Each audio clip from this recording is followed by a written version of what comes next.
بسم الله الرحمن الرحيم قال الملأ الذين استكبروا من قومه لنخرجنك يا شعيب والذين آمنوا معك من قريتنا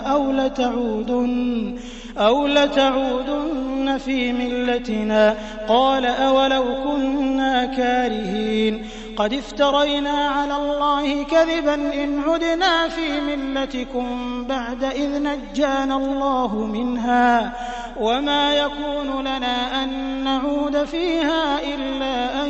يشاء الله ربنا وسع ربنا كل شيء علما على الله توكلنا ربنا افتح بيننا وبين قومنا بالحق وأنت خير الفاتحين وقال الملأ الذين كفروا من قومه لئن اتبعتم شعيبا إنكم إذا لخاسرون فأخذتهم الرجفة فأصبحوا في دارهم جاثمين الذين كذبوا شعيبا كأن لم يغنوا فيها الذين كذبوا شعيبا كانوا هم الخاسرين فتولى عنهم وقال يا قوم لقد أبلغتكم رسالات ربي ونصحت لكم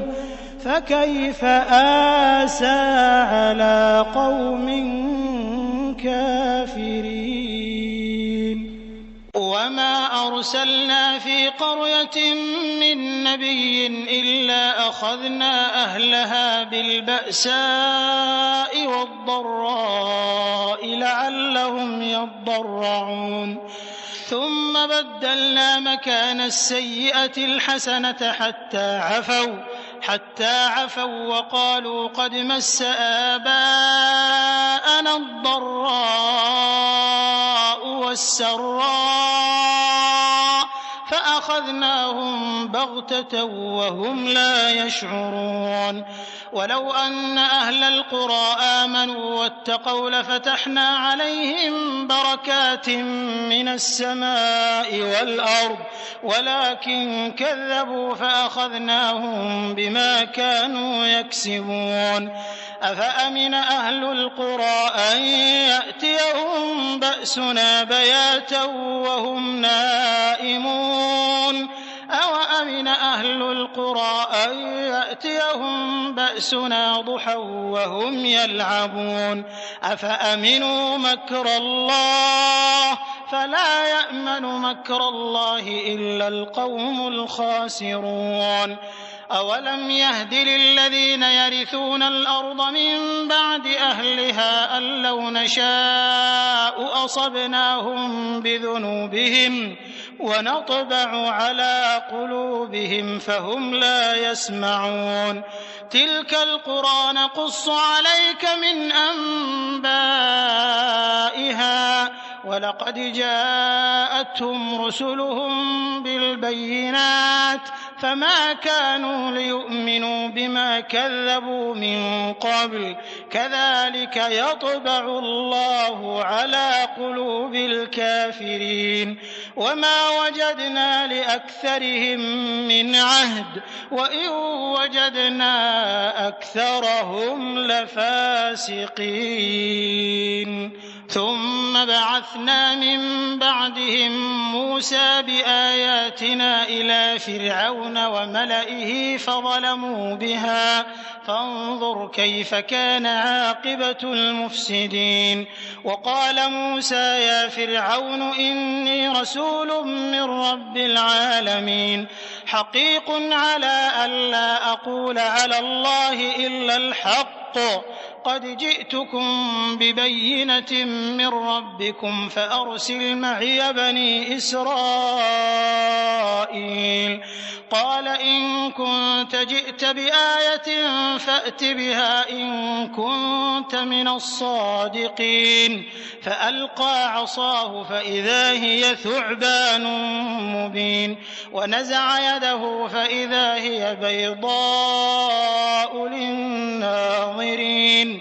قال الملأ من قوم فرعون إن هذا لساحر عليم يريد أن يخرجكم من أرضكم فماذا تأمرون قالوا أرجه وأخاه وأرسل في المدائن حاشرين يأتوك بكل ساحر عليم وجاء السحرة فرعون قالوا إن لنا لأجرا إن كنا نحن الغالبين قال نعم وإنكم لمن المقربين قالوا يا موسى إما أن تلقي وإما أن نكون نحن الملقين قال ألقوا فلما ألقوا سحروا أعين الناس واسترهبوهم وجاءوا بسحر عظيم وأوحينا إلى موسى أن ألق عصاك فإذا هي تلقف ما يأفكون فوقع الحق وبطل ما كانوا يعملون فغلبوا هنالك وانقلبوا صاغرين وألقي السحرة ساجدين قالوا آمنا برب العالمين رب موسى وهارون قال فرعون آمنتم به قبل أن آذن لكم إن هذا لمكر مكرتموه في المدينة لتخرجوا منها أهلها فسوف تعلمون لأقطعن أيديكم وأرجلكم من خلاف ثم لأصلبنكم أجمعين قالوا إنا إلى ربنا منقلبون وما تنقم منا إلا أن آمنا بآيات ربنا لما جاءتنا ربنا أفرغ علينا صبرا وتوفنا مسلمين وقال الملأ من قوم فرعون أتذر موسى وقومه ليفسدوا في الأرض ويذرك وآلهتك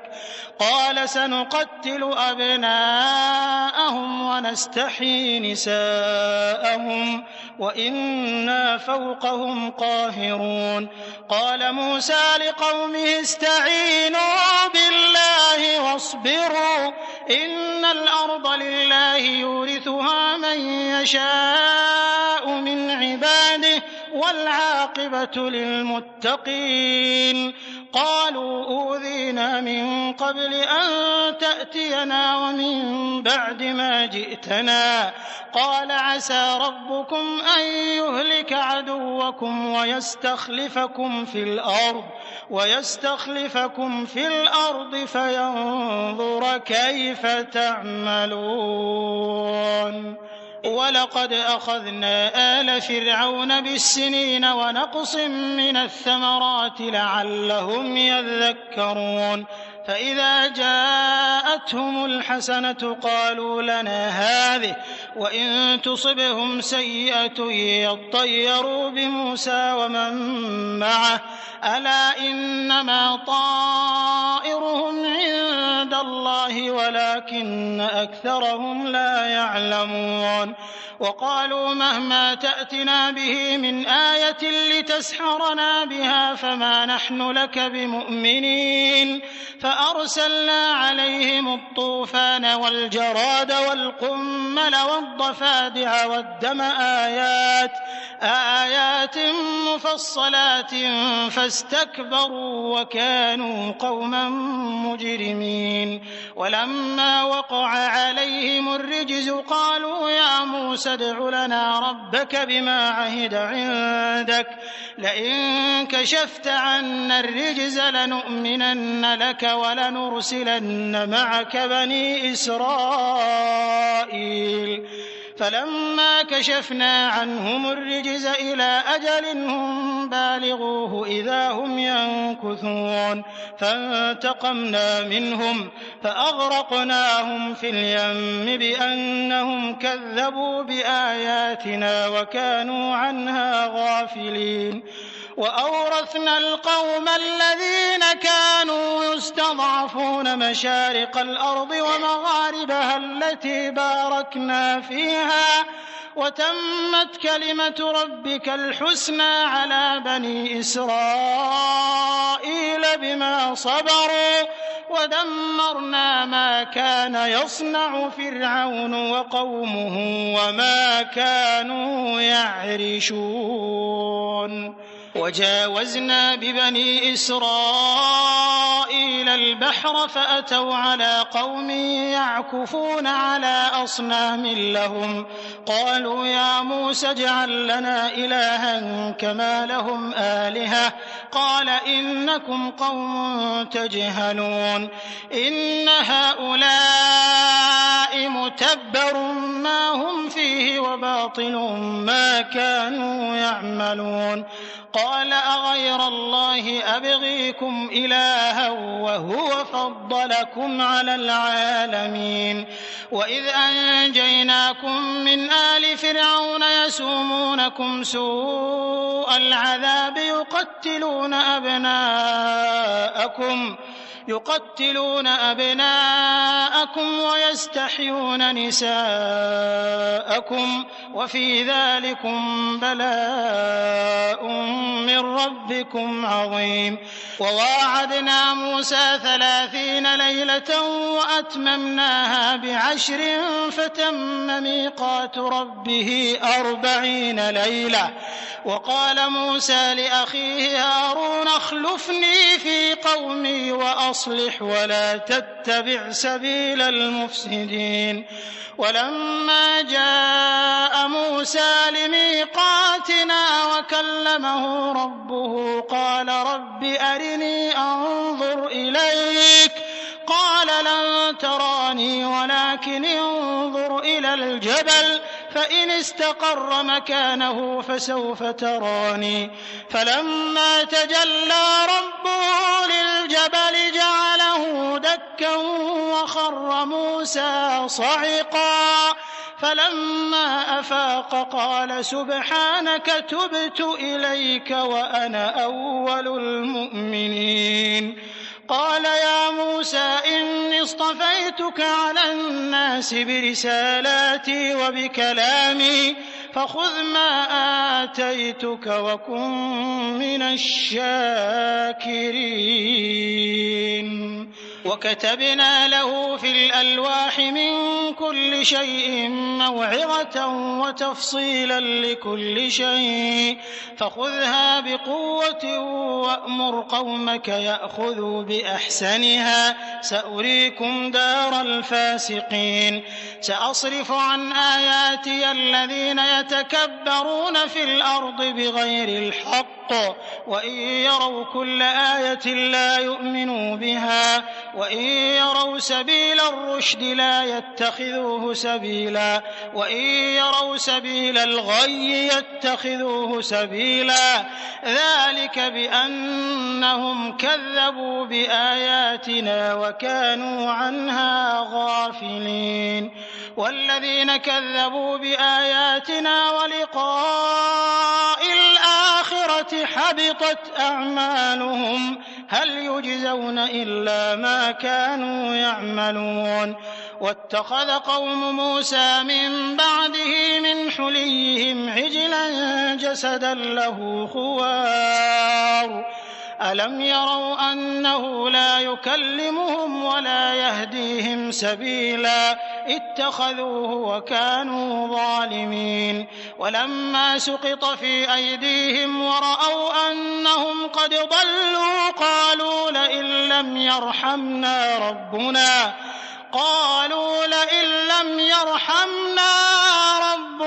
ويغفر لنا لنكونن من الخاسرين ولما رجع موسى إلى قومه غضبان أسفا قال بئس ما خلفتموني من بعدي أعجلتم أمر ربكم وألقى الألواح وأخذ برأس أخيه يجره إليه قال ابن أم إن القوم استضعفوني وكادوا يقتلونني فلا تشمت بي الأعداء ولا تجعلني مع القوم الظالمين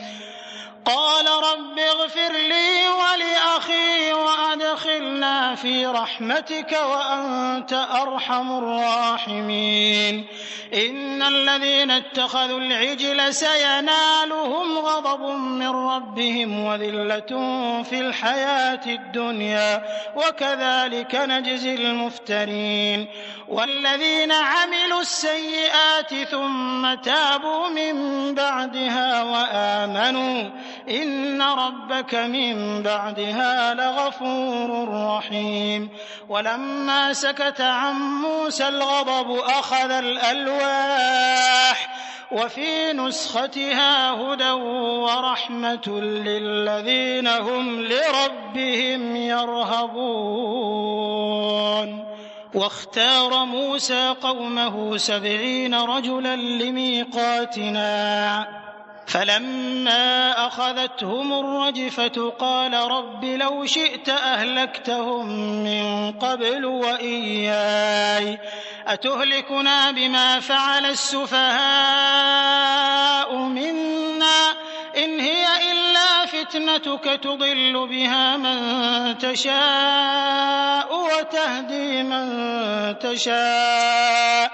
أنت ولينا فاغفر لنا وارحمنا وأنت خير الغافرين واكتب لنا في هذه الدنيا حسنة وفي الآخرة إنا هدنا إليك قال عذابي أصيب به من أشاء ورحمتي وسعت كل شيء فسأكتبها للذين يتقون ويؤتون الزكاة والذين هم بآياتنا يؤمنون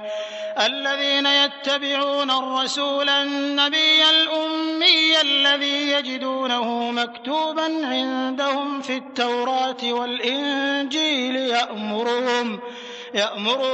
بالمعروف وينهاهم عن المنكر ويحل لهم الطيبات ويحرم عليهم الخبائث ويضع عنهم إصرهم والأغلال التي كانت عليهم فالذين آمنوا به وعزروه ونصروه واتبعوا النور الذي أنزل معه أولئك هم المفلحون قل يا أيها الناس إني رسول الله إليكم جميعا الذي له ملك السماوات والأرض لا إله إلا هو يحيي ويميت فآمنوا بالله ورسوله النبي الأمي الذي يؤمن بالله وكلماته واتبعوه لعلكم تهتدون ومن قوم موسى أمة يهدون بالحق وبه يعدلون وقطعناهم 12 أسباطا أمما وأوحينا إلى موسى إذ استسقاه قومه أن اضرب بعصاك الحجر فانبجست منه 12 عينا قد علم كل أناس مشربهم وظللنا عليهم الغمام وأنزلنا عليهم المن والسلوى كلوا من طيبات ما رزقناكم وما ظلمونا ولكن كانوا أنفسهم يظلمون وإذ قيل لهم اسكنوا هذه القرية وكلوا منها حيث شئتم وقولوا حطة وادخلوا الباب سجدا نغفر لكم خطيئاتكم سنزيد المحسنين فبدل الذين ظلموا منهم قولا غير الذي قيل لهم فأرسلنا عليهم رجزا من السماء بما كانوا يظلمون واسألهم عن القرية التي كانت حاضرة البحر إذ يعدون في السبت إذ تأتيهم حيتانهم يوم سبتهم شرعا ويوم لا يسبتون لا تأتيهم كذلك نبلوهم بما كانوا يفسقون وإذ قالت أمة منهم لم تعظون قوما الله مهلكهم أو معذبهم عذابا شديدا قالوا معذرة إلى ربكم ولعلهم يتقون فلما نسوا ما ذكروا به أنجينا الذين ينهون عن السوء وأخذنا الذين ظلموا بعذاب بئيس بما كانوا يفسقون فلما عتوا عما نهوا عنه قلنا لهم كونوا قردة خاسئين وإذ تأذن ربك ليبعثن عليهم إلى يوم القيامة من يسومهم سوء العذاب إن ربك لسريع العقاب وإنه لغفور رحيم وقطعناهم في الأرض أمما منهم الصالحون ومنهم دون ذلك وبلوناهم بالحسنات والسيئات لعلهم يرجعون فخلف من بعدهم خلف ورثوا الكتاب يأخذون عرض هذا الأدنى ويقولون سيغفر لنا وإن يأتهم عرض مثله يأخذوه ألم يؤخذ عليهم ميثاق الكتاب ألا يقولوا على الله إلا الحق ودرسوا ما فيه والدار الآخرة خير للذين يتقون أفلا تعقلون والذين يمسكون بالكتاب وأقاموا الصلاة إنا لا نضيع أجر المصلحين وإذ نتقنا الجبل فوقهم كأنه ظلة وظنوا أنه واقع بهم خذوا ما آتيناكم بقوة واذكروا ما فيه لعلكم تتقون وإذ أخذ ربك من بني آدم من ظهورهم ذريتهم وأشهدهم على أنفسهم ألست بربكم قالوا بلى شهدنا أن تقولوا يوم القيامة إنا كنا عن هذا غافلين أو تقولوا إنما أشرك آباؤنا من قبل وكنا ذرية من بعدهم أفتهلكنا بما فعل المبطلون وكذلك نفصل الآيات ولعلهم يرجعون واتل عليهم نبأ الذي آتيناه آياتنا فانسلخ منها فأتبعه الشيطان فكان من الغاوين ولو شئنا لرفعناه بها ولكنه أخلد إلى الأرض واتبع هواه فمثله كمثل الكلب إن تحمل عليه يلهث أو تتركه يلهث ذلك مثل القوم الذين كذبوا بآياتنا فاقصص القصص لعلهم يتفكرون ساء مثلا القوم الذين كذبوا بآياتنا وأنفسهم كانوا يظلمون من يهد الله فهو المهتدي ومن يضلل فأولئك هم الخاسرون ولقد ذرأنا لجهنم كثيرا من الجن والإنس لهم قلوب لا يفقهون بها ولهم أعين لا يبصرون بها ولهم آذان لا يسمعون بها أولئك كالأنعام بل هم أضل أولئك هم الغافلون ولله الأسماء الحسنى فادعوه بها وذروا الذين يلحدون في أسمائه سيجزون ما كانوا يعملون وممن خلقنا أمة يهدون بالحق وبه يعدلون والذين كذبوا بآياتنا سنستدرجهم من حيث لا يعلمون وأملي لهم إن كيدي متين أولم يتفكروا ما بصاحبهم من جنة إن هو إلا نذير مبين أولم ينظروا في ملكوت السماوات والأرض وما خلق الله من شيء وأن عسى أن يكون قد اقترب أجلهم فبأي حديث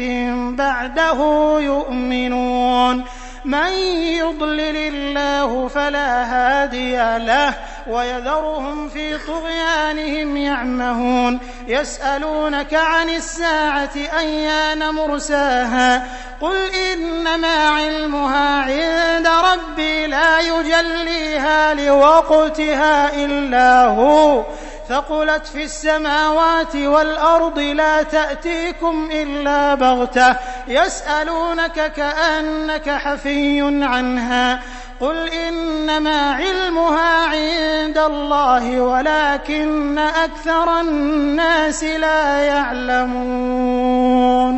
قل لا أملك لنفسي نفعا ولا ضرا إلا ما شاء الله ولو كنت أعلم الغيب لاستكثرت من الخير وما مسني السوء إن أنا إلا نذير وبشير لقوم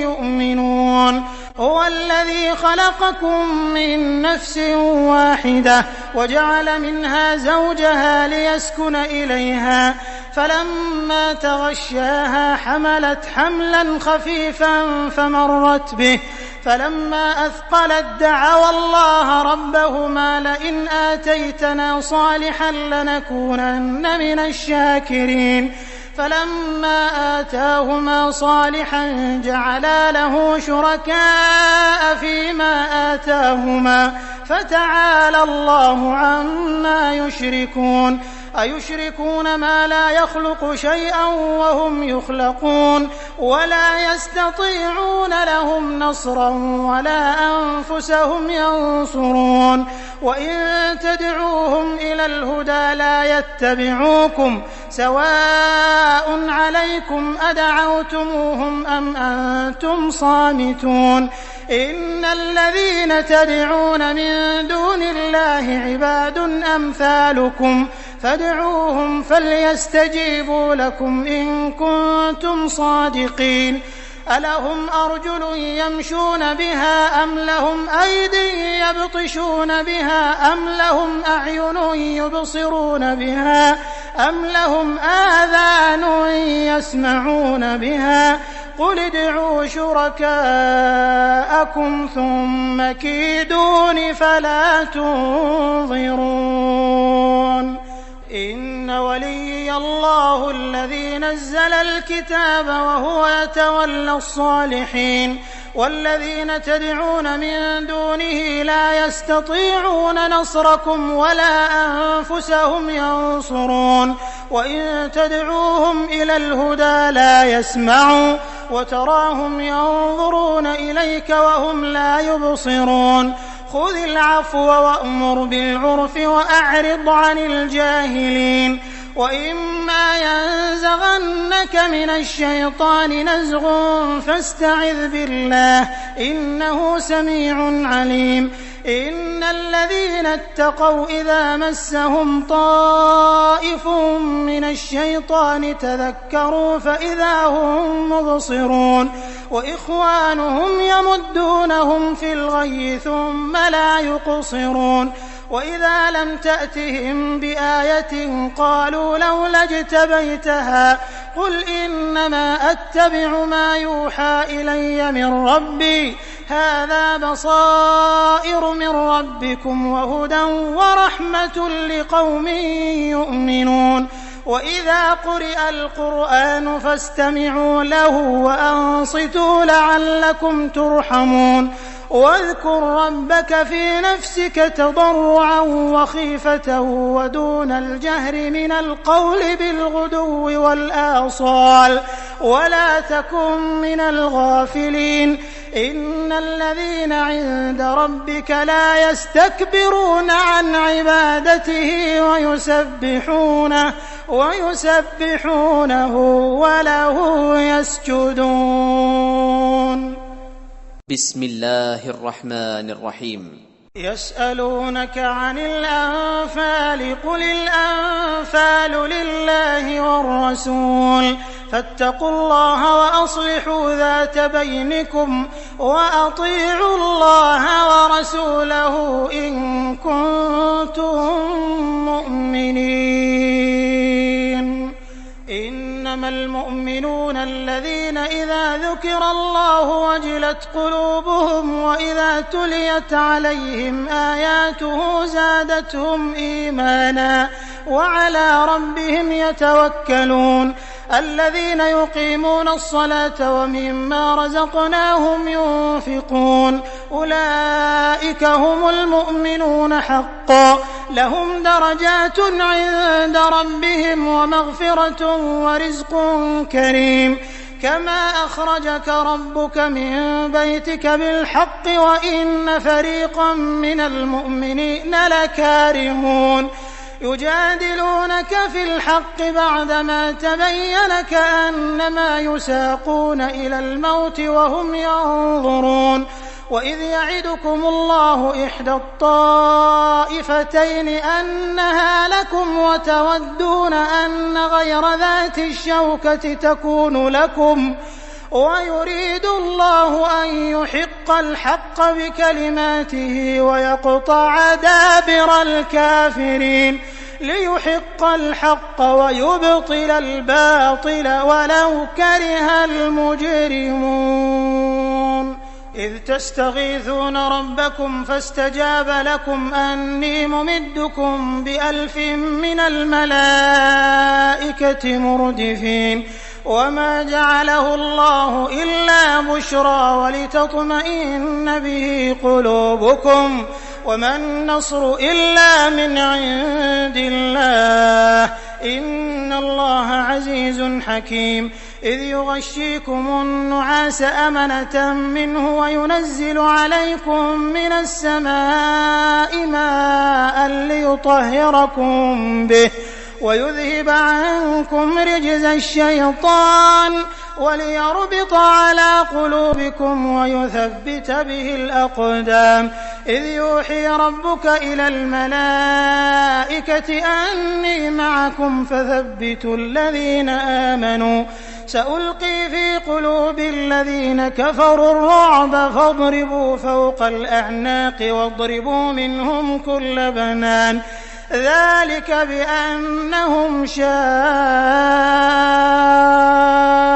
الله ورسوله ومن يشاقق الله ورسوله فإن الله شديد العقاب. ذلكم فذوقوه وأن للكافرين عذاب النار. يا أيها الذين آمنوا إذا لقيتم الذين كفروا زحفا فلا تولوهم الأدبار ومن يولهم يومئذ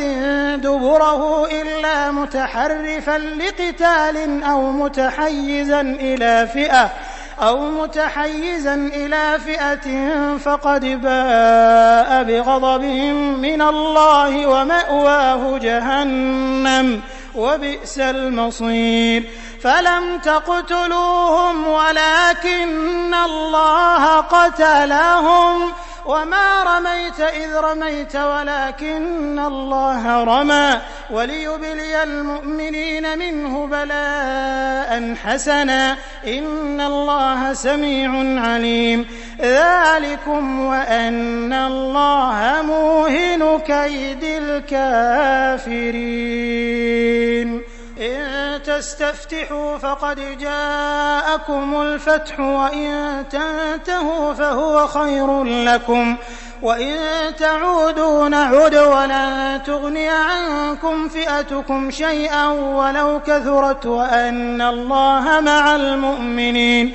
يا أيها الذين آمنوا أطيعوا الله ورسوله ولا تولوا عنه وأنتم تسمعون ولا تكونوا كالذين قالوا سمعنا وهم لا يسمعون. إن شر الدواب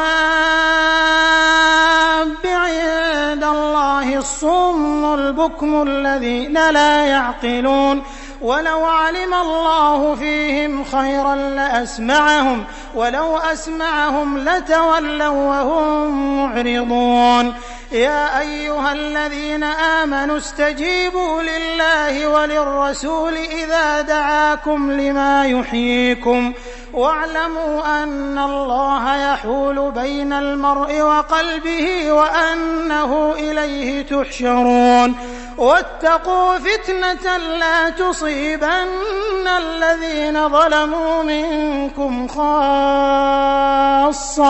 واعلموا أن الله شديد العقاب. واذكروا إذ أنتم قليل مستضعفون في الأرض تخافون أن يتخطفكم الناس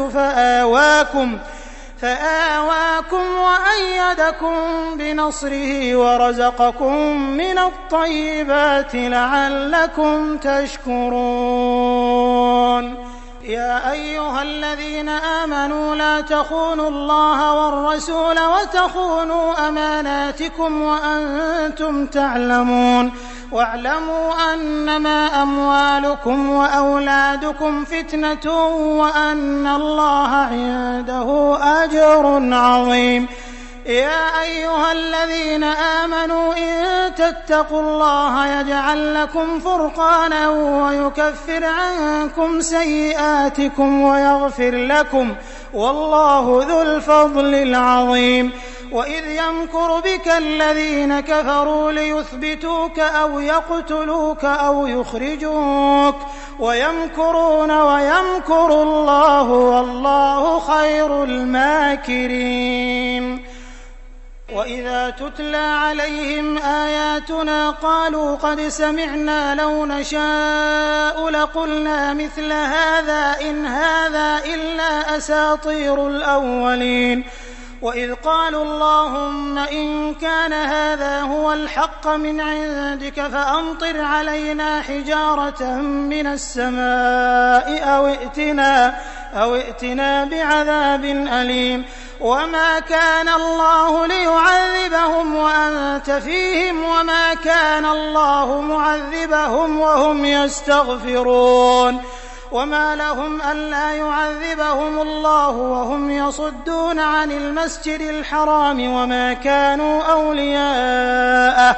إن أولياؤه إلا المتقون ولكن أكثرهم لا يعلمون. وما كان صلاتهم عند البيت إلا مكاء وتصدية فذوقوا العذاب بما كنتم تكفرون. إن الذين كفروا ينفقون أموالهم ليصدوا عن سبيل الله فسينفقونها ثم تكون عليهم حسرة